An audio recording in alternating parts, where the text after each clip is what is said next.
अस्सलाम वालेकुम भाई। वालेकुम सलाम। भाई हम ना दवाई लेने जा रहे थे इसकी, हम पर्ची घर भूल आए। अब हमारे पास बाइक नहीं है, हम पैदल कैसे जाएंगे? आप 5 मिनट के लिए बाइक दे दें। मैं को बाइक दूं? मैं आपको जानता भी नहीं हूँ। अरे भाई मैं आपके पास अपनी छोटी सी बीवी छोड़कर जा रहा हूँ। अच्छा ये नहीं चले।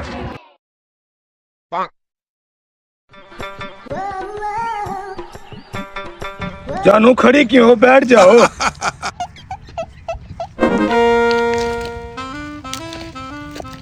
आपके पास मोबाइल है? नहीं। नहीं है? मेरे पास है बड़ा मोबाइल, ये देखो। चलाओगी? हाँ चला के देखो, चला के।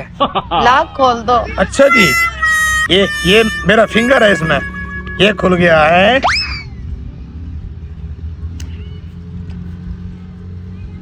अरे भाई ये कौन है?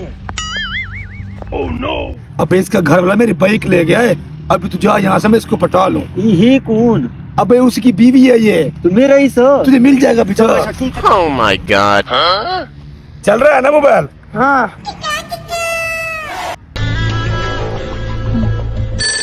फोन किसका आ गया अब? बड़े भाई का। चल सुन के आता हूँ। Oh no!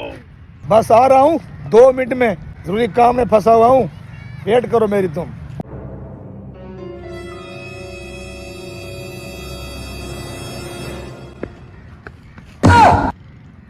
हुई, ये कहाँ चली गई? Oh my God! मेरी बाइक भी चली गई, मेरा मोबाइल भी चला गया। Uh-oh! भाई वो बात बनी कि नहीं बनी उस लड़की की? बात पक्की हो गई है। वो कैसे? ये है लड़की। ये लड़की है? लाख लानत है।